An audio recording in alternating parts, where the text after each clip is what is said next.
Team ban. What's cracking, ladies and gentlemen? FortyeniN coming at you with another community shoutcast for the UGC Dota League Season 2. We're loading into game number 2 of the best of 2 series between WhiteFlagBear and We Like Rice for the Easten invite. So WhiteFlagBear actually opted to go for a bit of an unconventional build lineup in the sense that they went for a Morphling who actually opted to go for an E-Blade, as well as the Centaur Warrunner who's more of a 8.1 made an offlane hero, just in the fact that he's really fairly greedy as an offlane hero. He doesn't really power spike until he picks up the Blink Dagger, and he's not really able to find kills early on until he at least picks up at least he's able to find a very early stampede, or if the enemy team makes a mistake.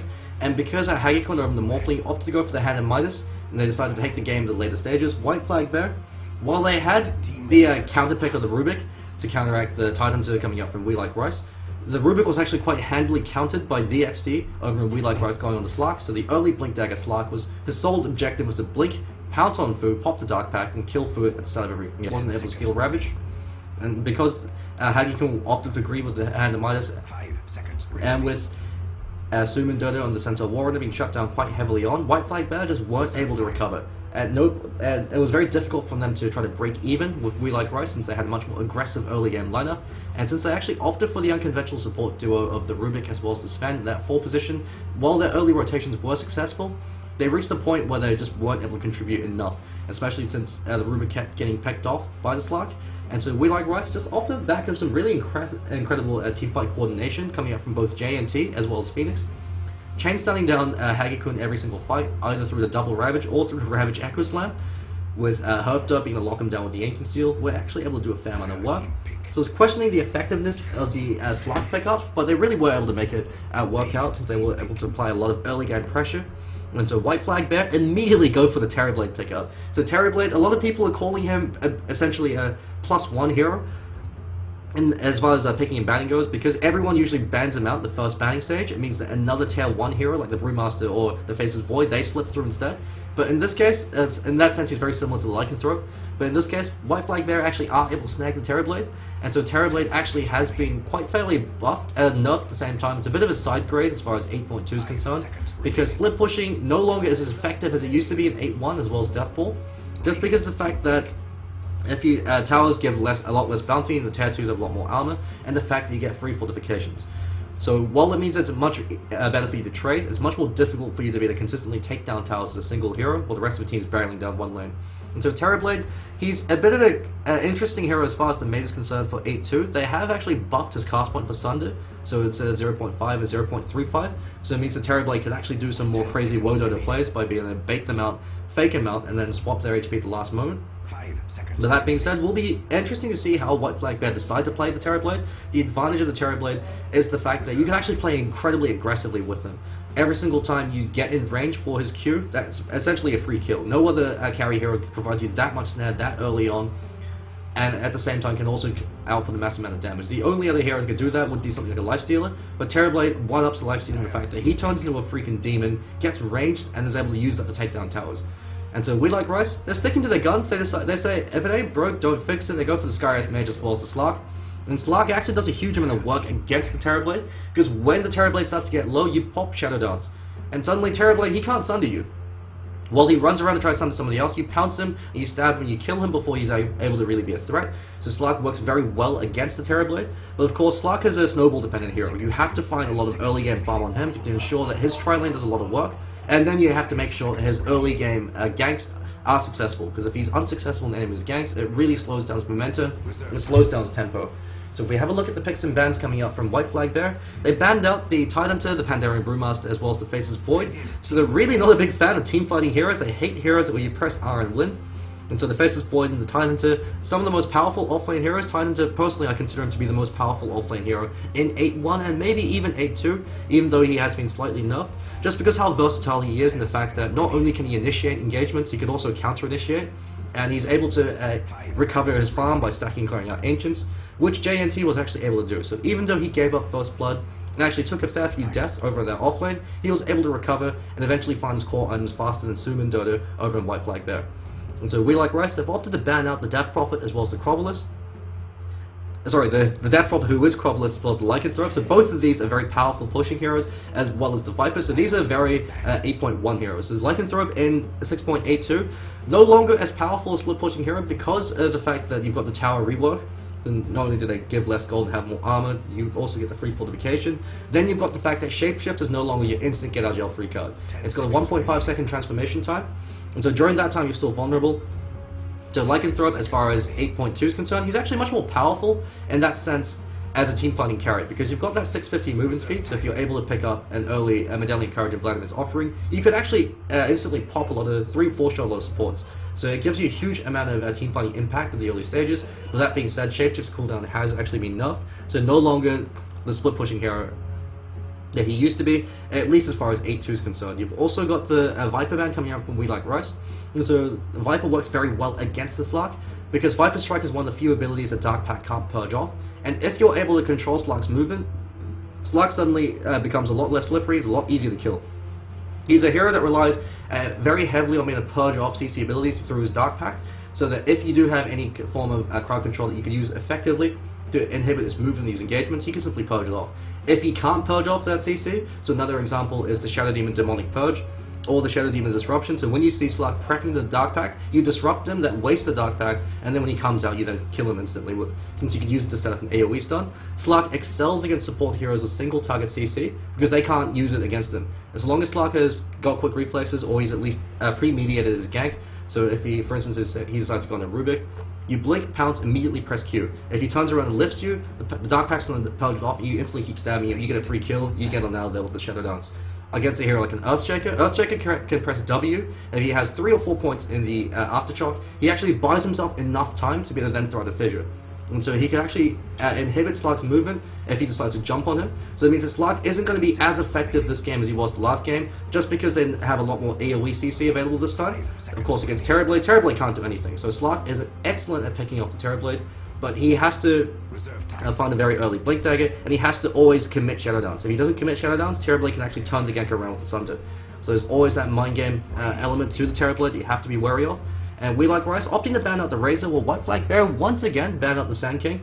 Sand King, I was talking about my thoughts on him in the last game. He's a very powerful 4-position hero, but his fundamental weakness is he's exceptionally greedy, not only in the fact that he needs a lot of farm and levels to be effective, but the fact that he puts too much pressure on the other support hero, on your support duo. So it means that if you run a Sand King, you need a very powerful support hero that can potentially perform the roles of 2 support heroes, at least in the early stages. And so you need that other support hero to pick up wards, as well as courier and dust and sentries, while the Sand King opts to go for boots, so you can play very aggressively early on.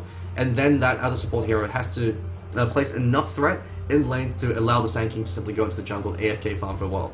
Otherwise, if you're not able to do so, or if they decide to have a much more aggressive support duo that can roam, or if they decide to clash ag tries, Sand King becomes completely ineffective just because he needs so much farm to really become effective.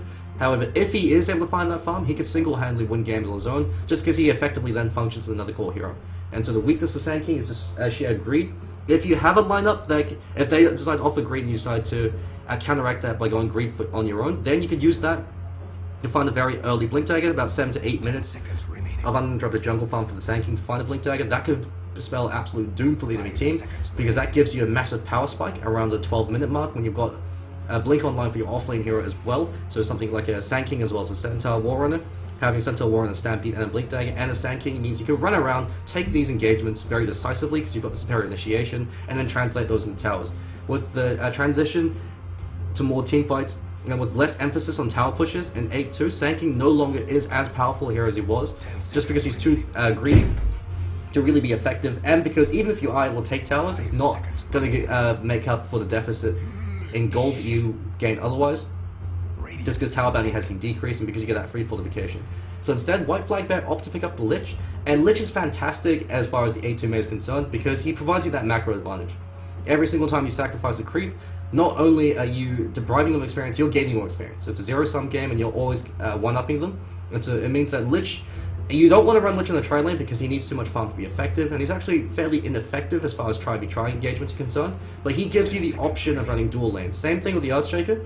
And so WhiteFlagBear, they might actually even opt to run dual lanes in this case. And so you can run something like a Lich and an Ogre Magi and the offlane, And the way it works is very similar to the Disruptor Nyx Assassin combo that Sneaky Nyx Assassins used to run in the pre-TI4 era, and to the rationale behind it is the Nyx Assassins in the front line. He's got enough base HP regen, since he innately has 2.5 HP regen. He also has a lot of armor, so if he starts with a poor man shield, you're not going to be able to dislodge him with right clicks. If you choose to commit to a kill, he pops his carapace, he turns around the impale, Disruptor comes in, he maxes out his static shock, is a lightning shock in that case, throws it out on somebody, starts right clicking them, and even if you do kill Nyx, you're always going to be trading. And if a dual lane trades against a tri lane, you always come out on top.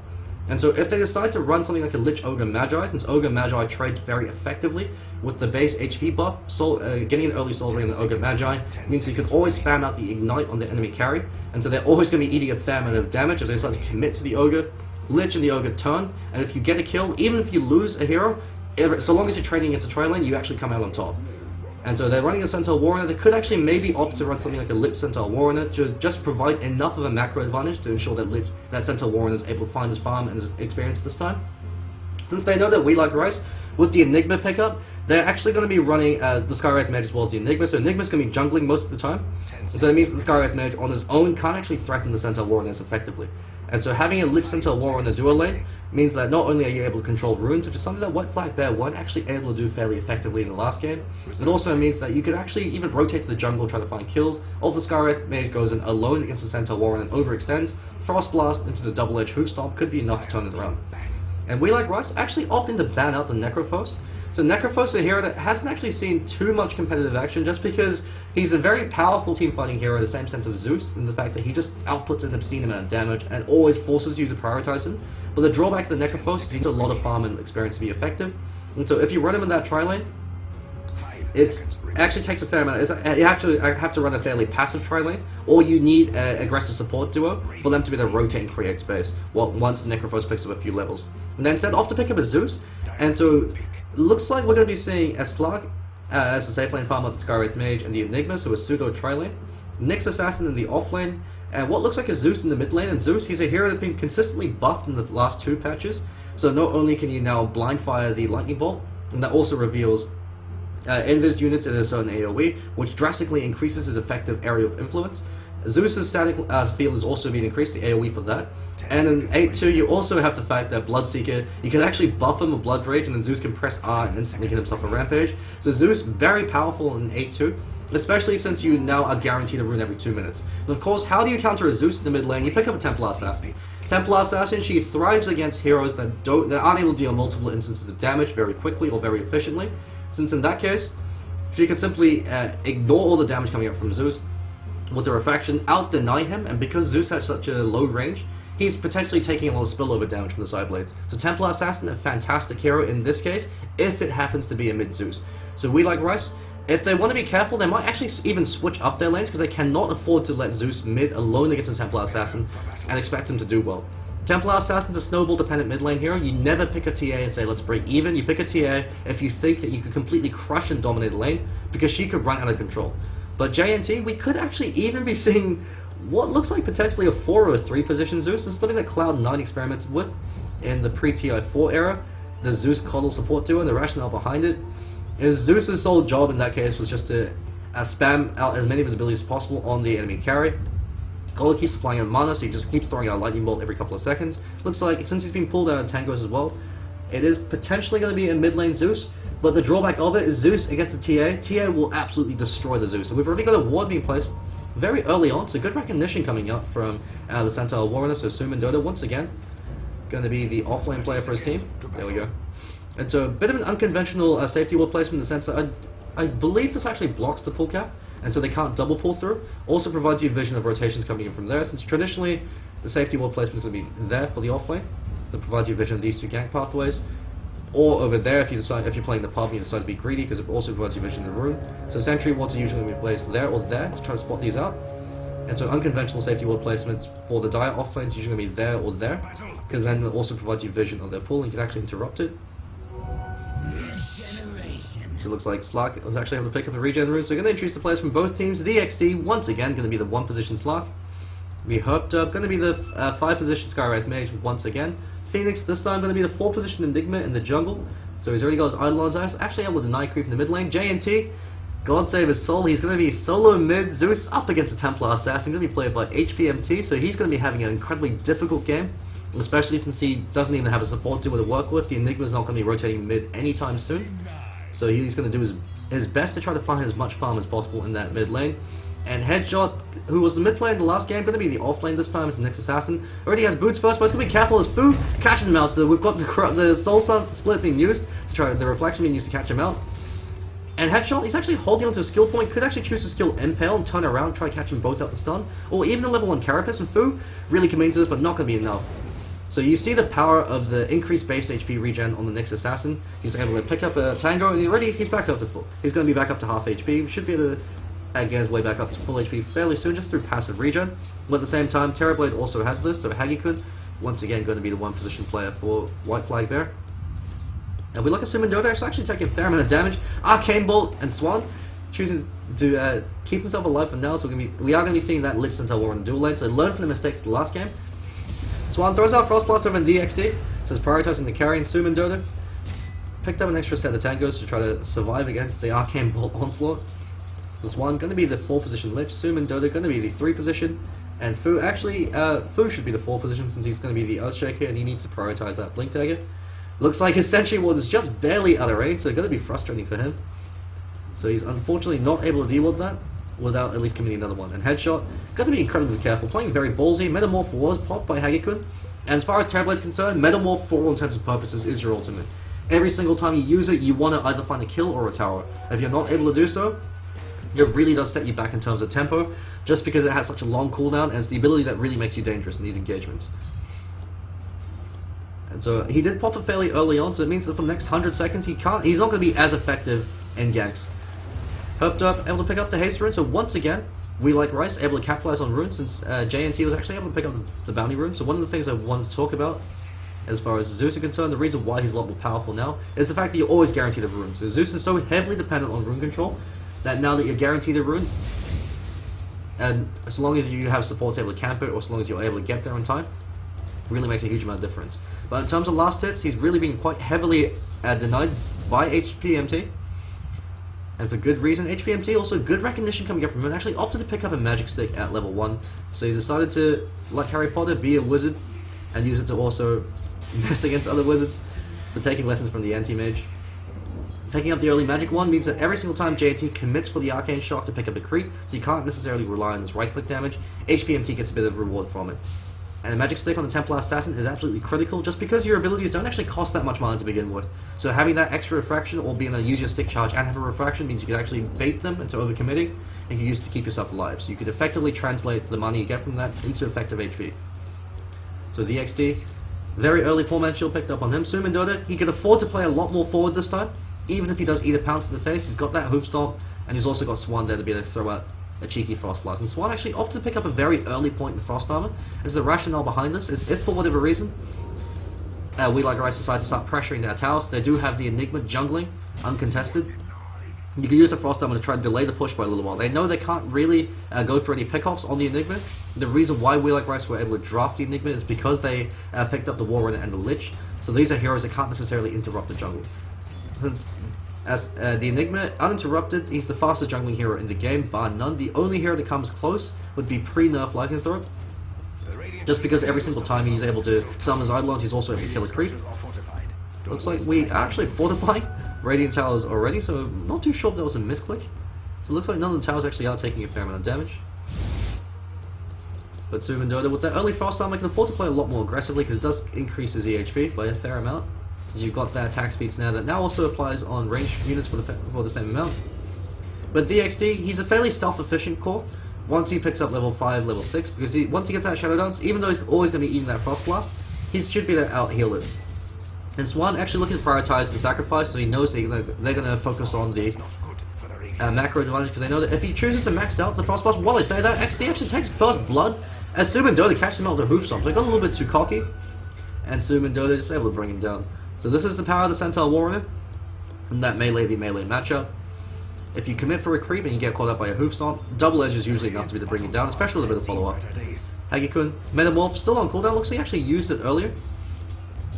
wasn't able to be also too successful with it. Actually did apply a fair amount of damage, and maybe that's why the fortification blew out from Headshot. And Headshot, interesting to see, he actually opted for a point in mana burn. Usually the offlane Nyx Assassin, you completely forego the mana burn just because you can't afford to waste mana on it, ironically enough, and so you want to prioritize the spike carapace just to increase your likelihood of surviving. Since Fu, rotating into the top lane, he's sitting there, he could get a perfect fissure block, and buy Hagi Kun enough time. They are going in, fissure block flies, unfortunately catches him on the wrong side, and Fu, he's kicking himself for this. Headshot comes back, kills the Terrorblade illusion. And so interesting to see that Hagi Kun actually isn't being too efficient with his illusion usage. You can actually use them to scout out runes, deny them, actually stack up camps. That's something you usually should be prioritizing as a Terrorblade player. Similar to the Naga Siren, you can't afford to just have your illusion sit in lane. You don't get too much benefit from it, from the money you expend. You really want to use it either as a mobile ward, just to be able to scout out things like runes, or in this case you've got the Sideblade, the side traps coming up from the TA, or otherwise to stack up camps instead of trying to clear them. And so Phoenix, he's now decided to leave the jungle, level 6, as well as the early Soul Ring. So this is the power of the jungle Enigma. If he's uncontested, he finds an obscene amount of farm very quickly, and he starts pressuring your towers. Zoom and Dota though, he's going to be happy the Eidolons are there. If they're able to kill a few, they actually give a fair amount of golden experience. They've actually got a ping coming out on Swan, DXT, they want to go for a kill, but this time they don't have that long range initiation. They've got the concussive shot, but that might not be enough, especially with Zoom and Dota also waiting in the wings. And he's got that 3 points in the double edge. He could actually turn his ground and kill Slack quite quickly just because Slack is such a fragile hero. And so the XD has to be careful. He's actually picked up a magic stick of his own because he knows that the Lich is always going to be spamming out either Sacrifice or Frost Blast, and so you're at least trading for it. You're getting some kind of benefit from it. Templar Assassin, going to be going for the Treads build, so going to be seeing what looks like Treads into Drums of Endurance. It's a fairly standard build for the Templar Assassin. Phase Boots used to be the de rigueur, but Treads do actually provide you a lot more sustained DPS. But while I say that, HPMT does dodge the pounce. Refraction is going to wear off. Malefice is there. Definitely, the Midnight Pulse being used. The last Malefice Pulse does proc. And Black Hole being committed for this. They are going to do everything they can to kill HPMT. And JNT, he walks in, says, I'm helping, I'll take my paycheck, please. And then he decides to back himself on now. He's picked up level 8, so the Templar Assassin, who's a snowball-dependent hero designed to wing the mid lane, giving away a kill very early on. I think looking fairly grim since JNT, if Zeus is actually able to find a fair amount of gold in that mid lane, becomes an absolute terror to deal with in these team fights. You've got the Black Hole and the Thunder God's Wrath on top of the static field. Those two heroes can single-handedly win you these engagements if they're uninterrupted. Headshot looks like he did lose his offlane tower, so Terrorblade doing what he does best, taking towers very early on. Looks like he's going to be going for a fairly standard Terrorblade build, so very early Drums of Endurance, just to increase the efficiency of not only yourself but also your illusions. Since Terrorblade's a very stat-dependent hero, just because he has such low strength growth, so he's incredibly fragile, so the Tread's very effective item on him in the early stage of the game. Then we could be seeing, I believe, the conventional build as far as the 6k Terrorblade builds go is the Sanjay and Yasha as opposed to the Man Style, just because you need the extra stats and then later on you actually disassemble it into the Man Style. Or we could even be seeing something like Drums of Endurance into a Radiance. This Terrorblade's a very effective Radiance user because you're always able to keep at least one illusion in the field. And so you can use the illusion to continuously pressure lanes to be able to farm up the jungle. This is the added benefit of the Terrorblade. Once you push up the lane, just rotate to the jungle. You've got the increased base HP regen, and you have such an obscene amount of armor that the neutral creeps just tickle you. And the thing to keep in mind, the Centaur Conqueror actually no longer has the Swiftness Aura, and now goes to the Hellbear Smasher. And that's just to decrease the efficiency of the Doombringer for his Devours, and now he can no longer just eat the Centaur Warren every single time. It's actually a bit of a toss-up. So in some cases, he might even consider eating the Hellbear. JNT, we do have a Vendetta Gang coming out from Headshot, as well as a Clarity, just to ensure that he could get a full complement of spells off. The advantage of these early points of Mana Burn is Mana Burn is incredibly powerful if you get it maxed out early on, but of course the drawback of it is you lose all your survivability in these engagements, as well as your mass CC. JNT commits to this, he's got Thunder God's Wrath, he uses it, HPMT, no meld. He could have actually melded there to try to keep himself alive a little bit longer, maybe give himself enough time to sip a bottle charge, but JNT, because Thunderbolt can now be used to reveal invis units, can't depend on the meld. It's a good recognition coming out from Headshot. They know that if they can give Zeus a good early game, he should be able to win them the mid game when these team fights start to kick in, as well as the late game, just the sheer amount of damage he applies. It's the biggest strength of the Zeus. In that core position roles, he forces every other core on the enemy team to go for a BKB, or to pick up a pipe, or both. Because otherwise they'll just die to the sheer amount of damage coming out, especially a squishy hero like a Terrorblade. He can't actually do anything in these early engagements. If the Terrorblade enters a fight, JNT pops him with 3 spells. He arcs him, bolts him, Thunder God's Wrath. Terrorblade's now at 10% HP. He's going to be forced out of these engagements. Arcane Bolt as well as Concussive Drop being used. Herb Dog going to be called out of position. He actually eats the Stampede Snap. Reflection being used, and Hagikun just smacks him down. Says, look at how big my hands are. Smacks him. Should be the threat in that tower since Menabol. He's only used half of it.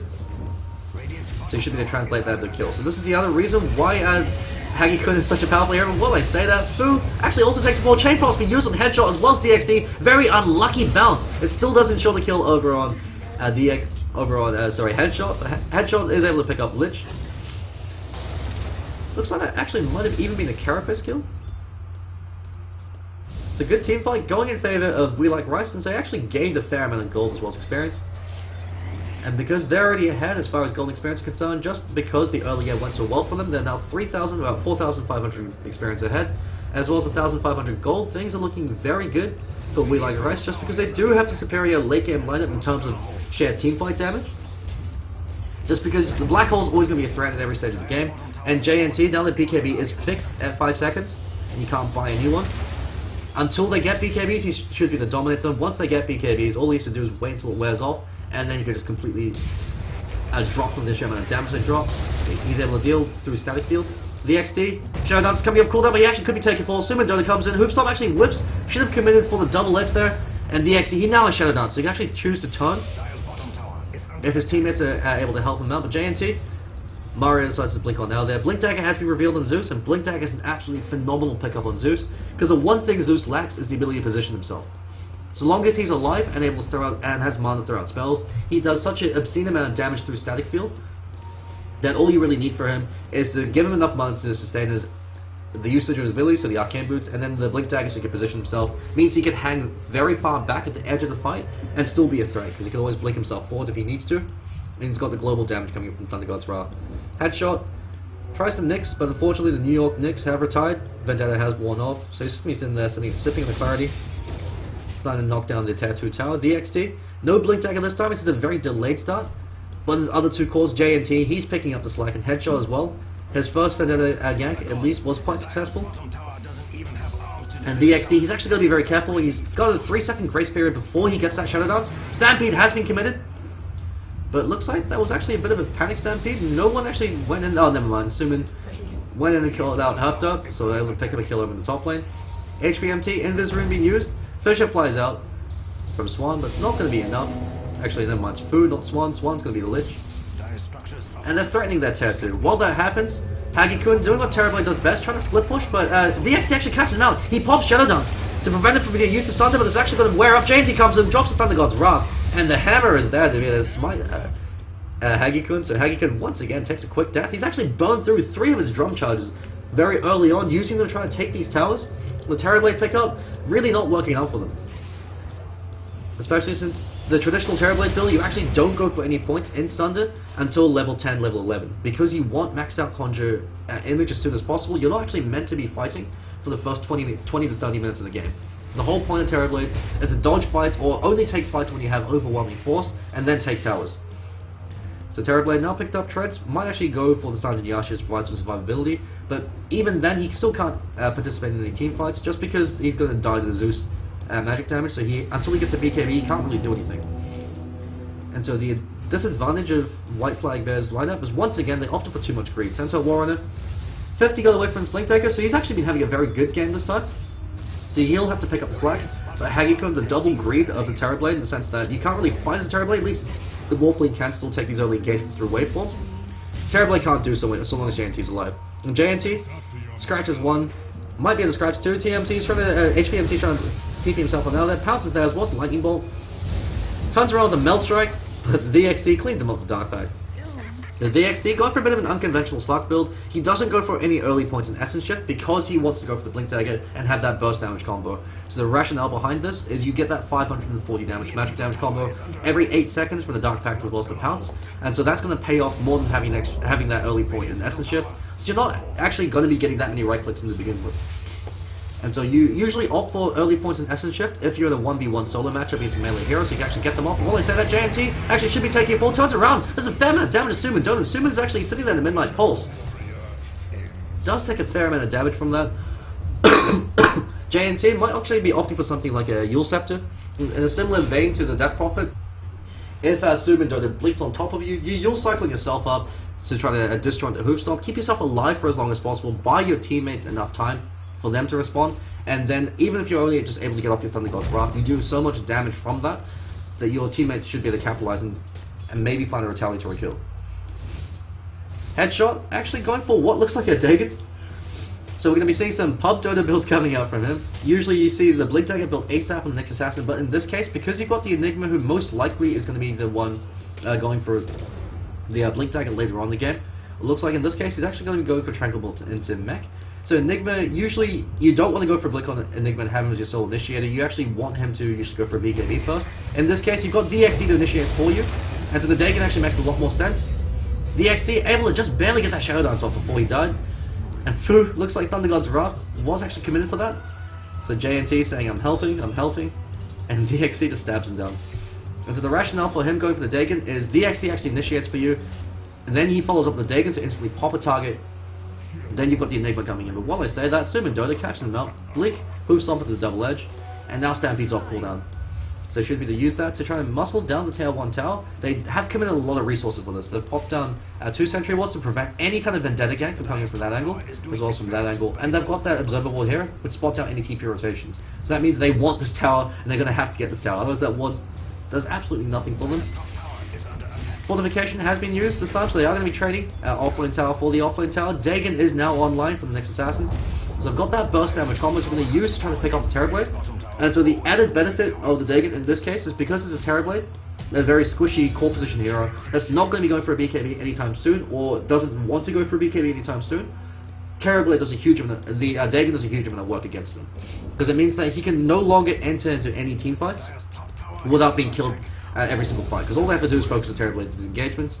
And so it means that WhiteFlagBear, they're going to be fighting 4v5, and every time they do fight 4v5, we like Rice, they stomp all over them, because they have so much damage coming out from the other 5 heroes, especially with the Zeus as well as the Enigma.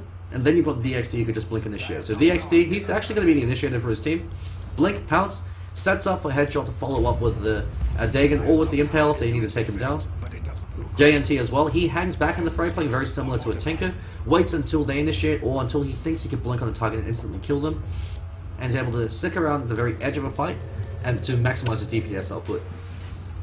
So the Enigma probably going to be going for, Phoenix is probably going to be opting to go for a BKB, because he knows that he doesn't actually have to go for a Blink Dagger this game, at least until much later on. DXD could set up these fights for him. He can actually just pop his BKB, walk in, and then use the Black Hole. Or even if he doesn't use the Black Hole, he's able to provide enough team fight support through the Midnight Pulse and through the Malefice that the Enigma's job in this case is just to provide assistance and utility for the other initiators. Headshot's going in over Hagikun. Hagikun can actually instantly be taking a fall. But that being said, Headshot, he's playing it safe. He knows he doesn't actually have enough damage to instantly kill Hagikun. So if he goes in against him, Hagikun can actually sunder him and stand his ground. So he wants to wait until JNT's there to guarantee they can kill him, because a 0.35 cast point is nothing to sneeze at. But while I say that, he actually scouts out Suman Dota, decides to go on Fu instead. Fu he can actually bring down with no difficulties. He doesn't have to worry about the Thunder Stampede's being used by Suman Dota.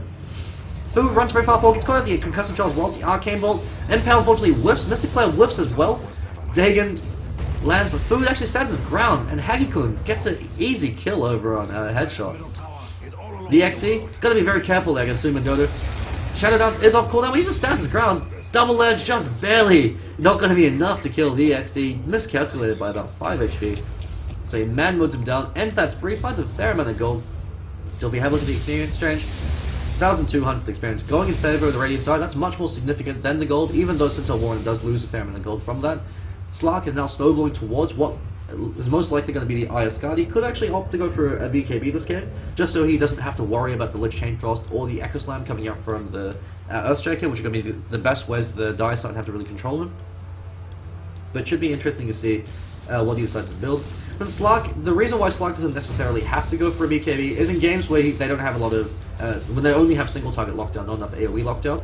Because then you can actually just afford to tank it, you've got the Dark Pact to purge it off, and you've got the Shadow Dance regen. So you want to buff up your HP pool with an item like the Ayascadi. So that way, even if you do eat the stun, so long as you get the Dark Pact off, you can turn around the Shadow Dance, you can out regen the DPS. In this case, because you've got the Hoofstomp and you've got the potential Fissure and all the Enchant Totem Aftershock with the Earthshaker, going for a BKB means you can completely nullify the impact of every hero WhiteFlagBear apart from the Templar Assassin. Since Hagikun, not going to be all too flash on. I do believe something actually works on magic immune targets, yeah, so that's something that he has to be wary of. So it will be interesting to see what he decides to pick up. Terrorblade, Ring of Aquila, only one drum charge left. Really, and while he is leading in terms of net worth, the rest of the team isn't doing too crash shot. And Fu gets popped by the Earthshaker. The XT on the hunt and Dota. Dota pops Stampede. Hagikun actually joining the fray, eats a lot of damage from the static field. That wasn't even a lightning bolt hitting you, and he immediately loses 11% of his life. This is the power of the Zeus. Looks like he's actually going for the Refresher roll, as opposed to the Yule Scepter. And so the Refresher ulti guarantees you being able to decisively win a single engagement in the first 35 minutes. Herped up actually almost dies to the Metamorph Delusions. They hurt like hell. Just because it increases their base attack. But Hagi can actually call that position, gets Dagon down and the Mana Burn. But the Chain Frost being committed over on Headshot. He actually did pop his Carapace in time. So he's able to keep himself alive for a bit longer, but HPMT just smacks him down. So they trade their offlane in exchange for the one very fruitful trade in favor of the Radiant side. Even though the Dire side actually gained more gold and experience from that just because they ended the spree, they're able to continue to shut down Hagikun. And Hagikun's going to be their only form of late game DPS, just because the Templar Assassin is a highly snowball dependent hero like the Slug. She reaches a point where she eventually tapers off, unless she's so far ahead that she has got a 1-out advantage. So the Templar Assassin, in this case, HPMT actually has been fairly heavily shut down, holding onto his gold for now. Usually see the Drums of Endurance picked up, but HPMT might actually be saving his gold until he picks up something like a BKB, just because he needs it to stay alive against a magical onslaught coming out from JMT. Looks like we've got a pipe going to be built over on Subin Dotas. He knows that until they pick up a pipe, they can't go trying to take any 5-on-5 engagements with We Like Rice.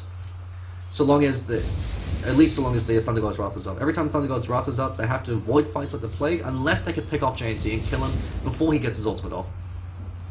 This is the reason why Zeus has such a high win rate as far as pipe games are concerned. It's so difficult for teams to coordinate to kill the Zeus at the start of a fight, or do so without investing all their resources. So long as Zeus is able to get his ultimate off, a static field, and a single Thunderbolt, he does so much AoE damage to the enemy team that they should be able to win that fight decisively. Headshot, call it with a Hoofstomp, overcommits into the entire enemy team, and actually feeds a fair amount of gold. Just because the way EXP bounty has changed, the more heroes are around, I believe, in A2B, the more experience you actually feed to them. So overall, they actually gained a huge amount from that death. So you can no longer afford to one-man YOLO into the enemy team, just because you actually, even if you do get a kill, you actually feed them more than you gain. So Smoker Deceit being picked up, and Templar Assassin, HPMT is going to be going for that BKB.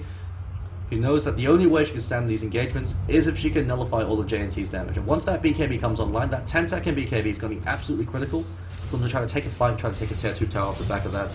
Hagikun will be interesting to see what he looks to go for. Most likely going to be the Sanjin Yasha, just to increase his survivability a little bit more. At least that's the standard Terrorblade build as far as public games are concerned. Not too certain about competitive games. I believe Mad Style is usually the priority, just because it gives you the ability to split push better with the Metamorph, and then also gives you the possibility of mind games. So it will be interesting to see what Hagikun decides to opt for.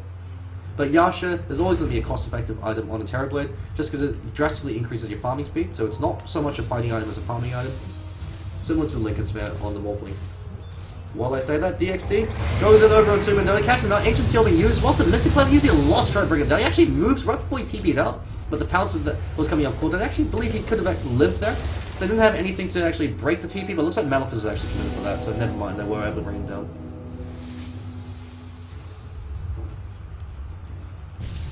Mech being used to provide some healing for that fight, and they're going to commit to try to take this Tattoo Tower. Blink Dagger now also online for the Enigma.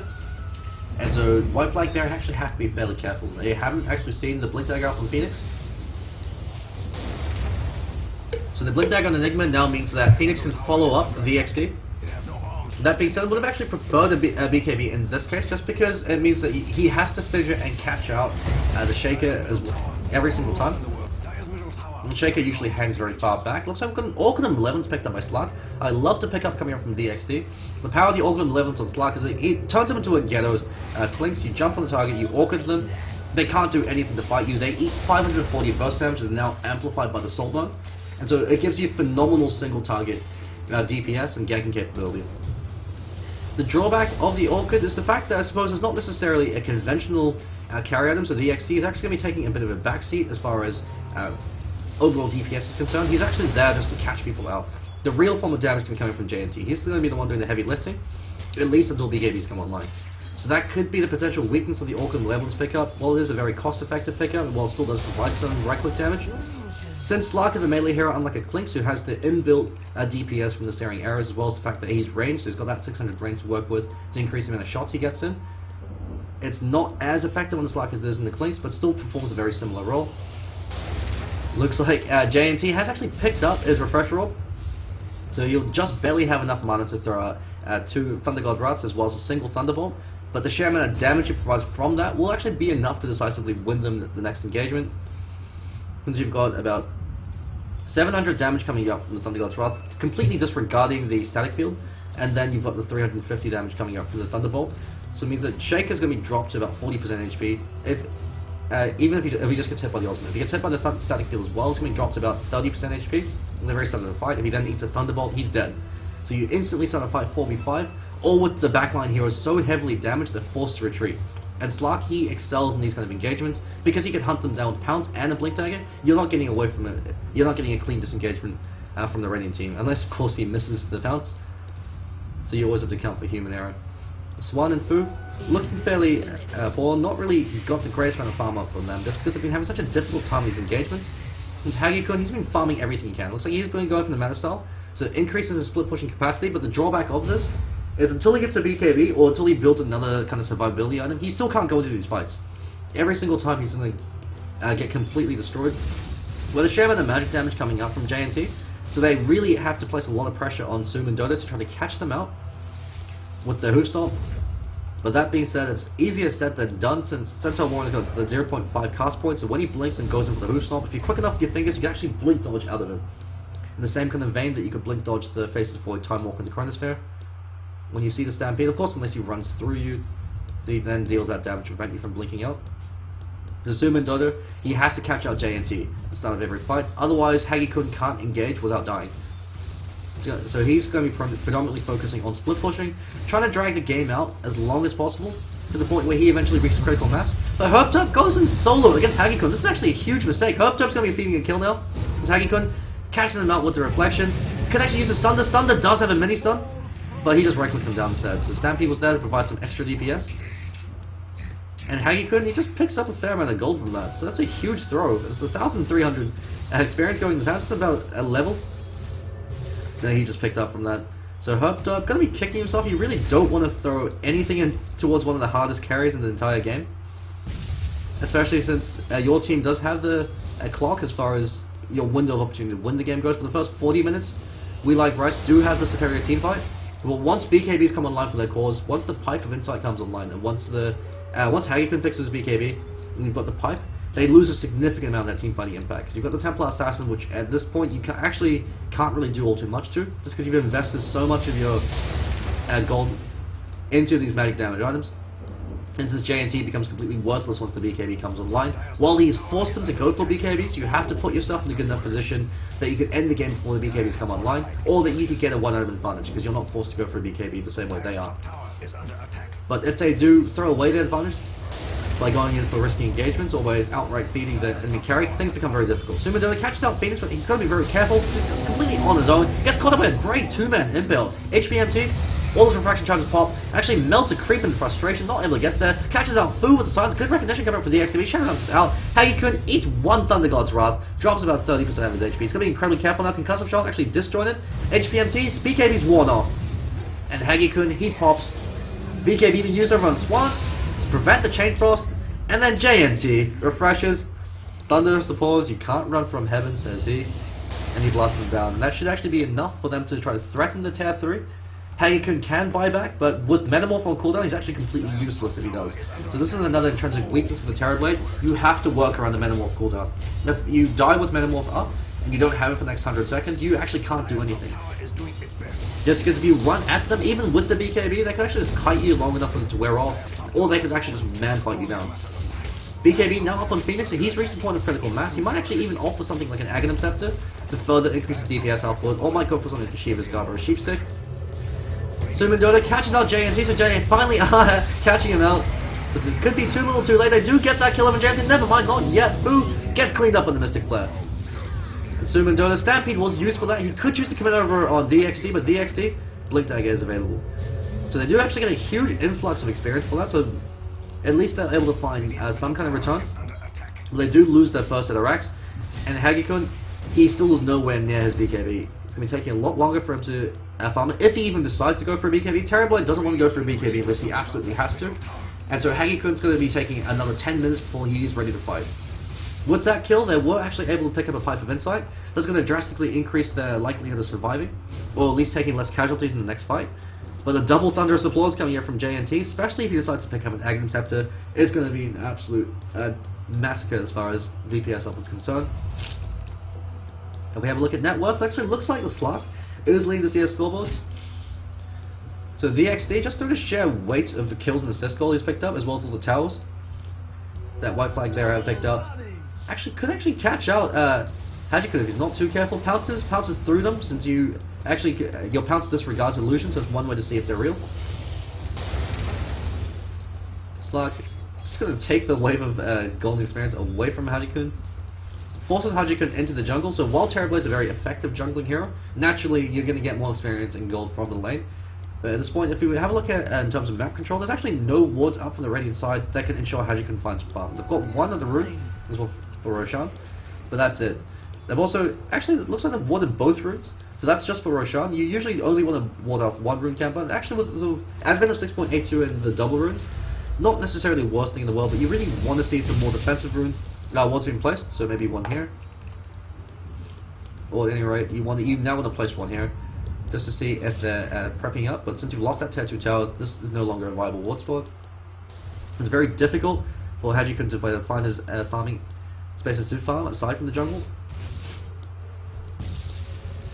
So he's actually about 800 gold off his BKB, but even then, terribly with a BKB compared to a Slark with an Orchid and what looks like an Ayaskadi, who's actually can completely finish the Ayaskadi. JNT is almost as an Aghanim Scepter. Slark can actually now out-man fight Terrorblade so long as he's able to Shadow Dance before the Thunder comes out. So it really does boil down to Hagikun's anticipation as well as his mind, how good he is at being a fake out the Slark.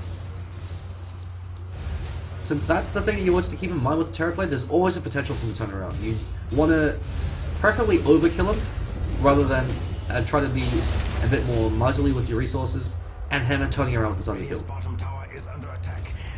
So Terrorblade actually picked up the ultimate orb, so he could actually be going for an Ayaskadi. It's also a fairly standard Terrorblade build because it makes him incredibly powerful once he pops that Metamorph, because now you've got another rig snare to set up for your reflection. This Terrorblade's biggest weakness is he has to put himself in harm's way to set up his reflection. And since he's not a hero like a Lifestealer, could just pop Rage and run at them.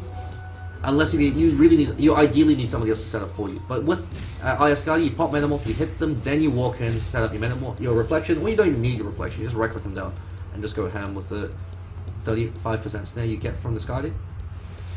Herb Dub, once again, Blink Dagger and the Rod of Alex, so he's incredibly fun. Just off the sheer weight of the kills and assists he's been involved in. Even though he's only got 3 assists, just hanging around in the vicinity of a kill gives him a huge amount of gold. Headshot commits over to Hagikun, but he doesn't actually have enough damage to bring him down, so the Thunder God's Wrath is forced to ensure that kill. He's actually able to blink himself out to safety. Good reflexes coming out from Headshot, and good anticipation coming out from JNT. If he didn't Thunder God's Wrath, that would have been a Thunder return kill. So good investment in resources, and that does feed a huge amount of experience in favor of the Nyx Assassin. So he should be picking up his level 3 Vendetta fairly soon. And while I say that, Roshan attempt is actually going on. Actually, looks like I've just completely forgotten that WhiteFlagBear are the dire sides. I've actually only got one ward up coming out one of their runes. So I've got no coverage for Hagikun to actually be the safety farm. I do apologize for that mistake. And VXT, probably going to be the mid carrier just because he's the one blinking in and going ham in these engagements. And I believe Essence Shift charges actually do persist through Aegis. I don't think they've changed that yet. So he's one of the few heroes who has abilities that linger through Aegis. Is another one of the reasons why Razor is no longer as powerful in 8.2 as he was in 8.1, is Eye of the Storm used to persist through Aegis. And so there's actually very little reason to focus a Razor once he picked up an Aegis, because his Eye of the Storm would persist. He'd come back to life. He's still able to do his thing. Now there's more reason to focus him, because you could at least end the Eye of the Storm prematurely. So VXT, farming up an Absolute Storm in terms of net worth. Looks like Phoenix has actually got more net worth than Headshot, but since Headshot's been mostly roaming, understandable. Level 2 Dagon as well as a Blink Dagger now online for Headshot. He was able to use that to set up these engagements. Swan has to be very careful. Headshot, if it's starting to be a bit cheeky, could actually pop Carapace, Blink, hit, Impale, Vendetta, hit again, then Dagon, and then just waddle on that with Carapace to cover him. Suman Dota, Pipe of Insight's being picked up. He's going to be the saving grace for his team. DXD actually catches him out immediately, silences him before he can get off any of his hook stomps. Stampede's not being used. Hagikun runs him, caught off the single soul Black Hole, but the Chain Frost immediately cancels that. And Phoenix, he stands his ground, pops the Midnight Pulse, he's eating the Chain Frost, but he's got BKB, so it doesn't really give too much of a damn. This assassin actually did clean up Swan. Headshot the second ball. Looks like Mystic Flare being used on Fu. First Thunder God's Wrath, Refresher being used, but it doesn't have enough mana for the second one. So it just zaps him down. So I've got double buyback coming out, but Metamorph is on cooldown. So Hagikun, he actually buys back, but he's not actually able to do too much to threaten them, and now that he actually can't get any gold, waste of a buyback coming out from WhiteFlagBear, even though he's forced to do so in order to not lose his racks. And so all We Like Rice have to do now is back off. Even though Hagikun is fairly ineffective, you don't want to feed him any gold. Actually, looks like they're turning around, so Suman actually caught out with 3 silences, takes the fall, sad faces all around. HPMT turns around over the DXD. Hagikun actually catches that, caught out by DXD before he could engage on JNT, and JNT Magnum Scepter now up, as well as the second Thunder God's Wrath. And if Hagikun dies now without buyback, that actually could be game over for WhiteFlagBear. We have a look at the fight recap. Mostly experience change going in favor of the Radiant side, as well as the gold loss from the buyback. Huge Echo Slam actually catches on JNT, as well as almost DXD. The XD has to get the hell out of dodge though. He's got the Shadow Dance to buy enough time to blink and then pounce. It's the reason why Blink Dagger on Slag works so well as opposed to the Shadow Blade, is Shadow Dance gives you enough time for you to be able to prime the blink to get rid of the cooldown, then you can blink and then pounce to get yourself out of there. The XD immediately panic pings, tries to farm up their jungle camps before he leaves, since he knows when they have vision. This is the added benefit of Slag. I didn't actually touch on this in the last game or in this game, is the fact that with Shadow Dance you know wherever they have wards, and since Zeus is able to de-ward, you're able to starve them out and strangle them with map control. Headshot, level 3 Vendetta, so he's going to have it up at all times. Goes in on Swan, actually unfortunately whiffs the Impale, and immediately blinks himself on out. Herped up, could have chosen to commit there if he blinked and then dropped the Mystic Flare as well, but decided to play it safe. And Slark actually opts to go for a Cranium Basher now that he has the Eye of Scalia, so he can man-fight with the Terrorblade. Phoenix, he's pinging out his team, looks like he wanted to blink towards that bounty rune, miscalculated, and now he's blinking himself in shame. His teammates are probably spamming well played. Herped up, actually a little bit out of position, should be very careful. Skyrise may usually want him at the edge of a fight, just because he is so squishy. And just because he has such a huge area of influence compared to other support heroes. But with the Blink Dagger, it does have given that grace period. If the Centaur decides to blink on him. If we have a look at Golden Experience, we're 20,000, about 25,000 experience lead in favor of the Radiant side. Looks like Stampede was used over in the bottom lane. Phoenix could be taking the fall. Hagikun leading the charge. Suman Dota does have Blink coming up to cooldown fairly shortly. Custom shots to be used, but it's a trap. Surprise, says DXD. Blink's Captain up the pounce. Next Assassin gets that kill. And Phoenix, he wanted it up on Suman Dota. He can actually choose to commit to this. He actually does catch him out the Malefice. So the vision being provided by the Thunder God's Wrath. Next level plays coming up from We Like Rice. And DXD blinks in, catches him out. He should be able to pounce himself on down there. The rationale behind the Cranium Basher in this case is that when you're man-fighting the Terrorblade, DXD's sole objective this game, the last game was to blink and catch out the Rubik, so Fu, and then bring him down. In this game, blink, catch out the Terrorblade. If you're able to catch him on the stun when he's at 20-30% HP, he can't get the Sunder off, you can kill him before he sunders, and so I don't think Hajikun's actually successfully gotten off a single Sunder this entire game. And this all really boils down to the recognition coming up from We Love Rice. Fu, hiding a conventional blink spot for a hero like a Sand King, but the Sand King will actually do a huge amount of work, actually gets a huge Chaos Dunk again, but DXD pops a Shadow Dance, kills Fu, Thunder God's Wrath, second one flies out, does a massive amount of work, headshot, could actually be taking fall, the Orchid's there, stun lock to all hell, and the Mystic Flare cleans him up. Headshot actually pops a Self, so Tactical Self being used by Nyx Assassin as well as a regen rune, keeps him alive, actually pushing him back up to full HP, and that could actually be game over for the boys at WhiteFlagBear. They don't have buyback up on their core heroes, they don't actually have Metamorph. Now if we have a look at the fight recap, we've got about 2.8k net worth change in favor of the Radiant side, as well as a 4.5k experience. And the experience is really what's going to be breaking the camel's back. Suman Dota, stun lock to hell. But the XD, Hagikun eats a soul, man, Black Hole. Phoenix hasn't had the greatest Black Holes in terms of numbers of heroes used, but he's been using them the right heroes. So it looks like GG well played being called, and We Love Rice. They too are WhiteFlagBear. A fantastic best of 2 series, and keep in mind, game number 1, they actually operated under 200 ping. So even though WhiteFlagBear were playing on their home servers, We Love Rice were actually able to give them a run for their money. So that looks like it for tonight. 40 minutes in, 35-14. We Like Rice were able to successfully win game number 2 up against WhiteFlagBear, so the Australian team progressing further in the Eastern Invite. So I'm FortyeniN. If you've enjoyed tonight's broadcast, please do follow the UGC channel or check out the UGC website. So twitch.tv/UGC League. There's also UGC League 2, 3, 4, and 5. So these are channels for the Central Invite, the Western Invite, as well as the North American and South American Iron, as well as Steel divisions. So these are the other components of the UGC League. I'm FortyeniN, community shoutcaster from Little New Zealand, and I will be continuing the cast most likely on this channel, probably every week around the same time. And so if we could recap this game, it really does boil down to the fact that HPMT, he was the one that had to kind of win the mid lane. Templar Assassin gets a Zeus, cut and dry Templar Assassin should single-handedly destroy the Zeus in that lane, because you've got Refraction at 1 to ensure that you actually out-CS Zeus. So that means that you can actually prioritize denies to the Templar Assassin. You pick up level 2, so you have Psyblades.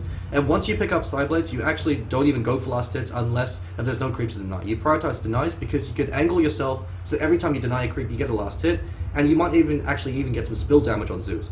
So by out-denying Zeus, you completely starve him of golden experience. Zeus without farm or experience is actually completely useless. At least, just because he needs that Blink Dagger to keep himself alive. The Blink Dagger was the only reason why he was able to successfully stay in these engagements and not get caught out. And otherwise, Suman would have been a Blink with a Stampede, catch out JNT, kill him, and then cripple the vast majority of We Like Rice's team fight, because they actually only had one real form of physical DPS, which was Slark, and VXD even opted for Awkward Malevolence. And so it really does boil down to the fact that the mid lane, HPMT wasn't able to win that 1v1 matchup, which he should have decisively won, and because they went for the greedy of the Terrorblade, so once again, like opting for a greedy core, Terrorblade wasn't actually able to contribute anything to these engagements, since Terrorblade's biggest weakness is he forces the rest of your team to fight 4v5, especially against a hero like a Zeus, because every time he goes into a fight against a Zeus, against the next assassin, he's going to be dying. Since We Like Rice, all they have to do is prioritize the Terrorblade, and it's going to force WhiteFlagBear to retreat or to break apart, because they can't afford to fight without that carry. And every single time you kill Hajikun and he doesn't have Metamorph, he can't really push, split pushes effectively, he can't team fight, so Terrorblade's a terrible carry hero as far as buyback efficiency is concerned, compared to another hero like, for instance, he's analogous to the Shadow Fiend. So Shadow Fiend, if you kill him before he Requiem, he buys back, he only has half soul, so you can no longer rely on the Requiem to deal damage. Or another carry hero that also suffers from that drawback, or in contrast, a very cost-effective buyback carry is a hero like the Nature's Prophet. Since he buys back, he can instantly rejoin the engagement, or a Spectre, so long as she hasn't used Haunt, or a Storm Spirit, just because they can instantly re-engage and they can use up all of their mana and their HP pool to effectively deal damage once they die. They don't have any big cooldowns they're dependent on. A hero like a Terrorblade is always dependent on the Metamorph, so every single time he Metamorphs, he's not able to find a kill or a tower. It's a huge tempo loss for their team, and it gives We Love Rice the advantage. And so if WhiteFlagBear were to overview this game, it really does boil down to the draft, in the sense that Suman Dota actually did a great amount of work in this game. Him and Swan in the bottom lane actually achieved a fair amount. They were able to pick up First Blood, he was able to find a timely Blink Dagger, but the other two cores, HPMT in that mid lane, really did let the team down by not being able to control JNT in that mid lane. And Hajikun over on the Terrorblade, while very powerful, and while he was able to apply a lot of split pushing presence to take these early towers, the 8-2 meta no longer favors towers, it favors fights. You want carry heroes that can always fight, and can at least always contribute to a fight. So a carry hero like a Spectre, or even a hero like a Gyrocopter that can always engage in these fights without farm and still deal a fair amount of damage, or with small amounts of farm, and you can translate that into towers, as opposed to picking a hero specifically designed to kill towers and avoid fights in the early stages. So that'll be it for tonight. I'll be signing off. Hope you've enjoyed my cast, and make sure you do follow the UGC League channel over at, once again, www.twitch.tv/UGC League. FortyeniN signing out.